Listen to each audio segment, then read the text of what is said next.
আর নয় গরমের কষ্ট। বিদ্যুৎ থাকুক বা না থাকুক, এখন সব সময় চলবে ঠান্ডা হাওয়া। গরমে লোডশেডিং আর না, গরমে স্বস্তি বাতাস, রিচার্জেবল এয়ার কুলিং ফ্যান, যা আপনাকে দেবে শীতল এবং আরামদায়ক অনুভূতি, বিশেষ করে গরমের দিনে, যা বিদ্যুৎ ছাড়াই চলবে এবং আপনার পরিবেশকে করবে আরও আরামদায়ক। এই ফ্যানটি আপনারা যে কোনো টাইপ সি কেবল দিয়ে চার্জ করতে পারবেন এবং চাইলে ডিরেক্টলিও ব্যবহার করতে পারবেন পাওয়ার ব্যাংক অথবা আপনার স্মার্টফোনের চার্জারটি দিয়েই। এবং ওপরের দিকে পানি দিলেই কিন্তু আপনারা সুন্দর মিস্ট বের করতে পারবেন এই ফ্যানটি থেকে, যা কিন্তু আপনার পরিবেশকে আরও শীতল করে তুলবে।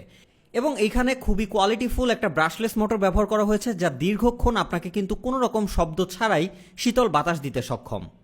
তাই এই গরমে যদি স্বস্তি চান, এই ফ্যানটা হতে পারে আপনার জন্য বেস্ট একটি চয়েস। টোটাল 4টা কালার ভেরিয়েন্টে পাচ্ছেন আপনারা, ব্লু, হোয়াইট, ব্ল্যাক এবং গ্রিন। এবং প্রত্যেকটা ফ্যানে কিন্তু 7 দিনের রিপ্লেসমেন্ট ওয়ারেন্টিও থাকছে। তাই আর দেরি না করে এখনই গরম থেকে স্বস্তি পেতে অর্ডার করে ফেলুন আপনাদের পছন্দের কালারটি বাংলাদেশের যে কোনো প্রান্ত থেকে। ধন্যবাদ।